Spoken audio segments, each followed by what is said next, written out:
De l'eau jaunâtre et brune suscite beaucoup de questionnements à Saint-Charles-de-Bourget. Entre 12 et 15 millions de dollars sont requis pour remettre à niveau le système d'aqueduc, une facture qui est trop élevée pour les 800 habitants de la municipalité. Puis c'est vraiment noir, c'est vraiment brun foncé. C'est parce que ça nous prend des subventions pour faire nos travaux.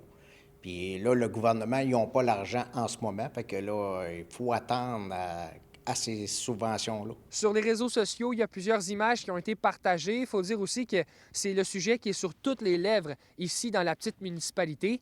Je suis présentement à la station-service et j'ai entendu plusieurs échos sur la situation. Leur linge était vraiment, vraiment taché, là. Puis en plus, ils ne peuvent pas se laver. Puis des fois, l'eau, elle vient un petit peu plus claire. Ils réussissent à prendre une douche, mais des fois, ils se dépêchent pas assez. Fait que même l'eau, elle revient brune un peu, là. L'autre, elle est propre, elle est blanche. Mais elle sent pas bon. Puis en plus de ça, elle n'est pas buvable. Okay. Ça fait 13 ans que je reste ici, ça fait 13 ans que j'arrête l'eau. La municipalité recommande de laisser couler l'eau quelques minutes jusqu'à ce qu'elle redevienne claire avant de l'utiliser. Les tuyaux se nettoient. Fait que depuis qu'on a fait des ajustements du côté des filtrations, puis là-dessus, notre eau est super claire. En changeant nos filtreurs, c'est que l'eau est rendue claire et bleue.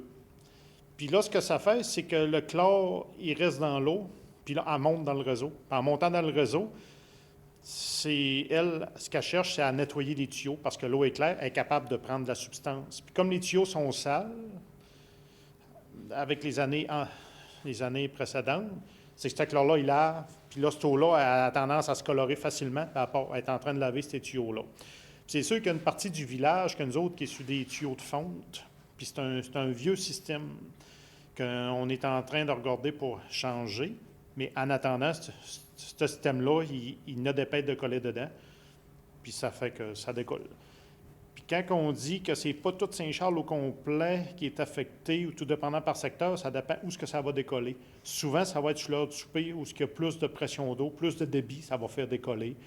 Ça va dépendre des coins, des secteurs, des pressions qu'il y a aussi. La municipalité de Saint-Charles-de-Bourget invite la population à s'informer sur la situation au prochain conseil de ville qui aura lieu le 12 janvier prochain. À Saint-Charles-de-Bourget, Étienne Ouellette pour Nouveau Info.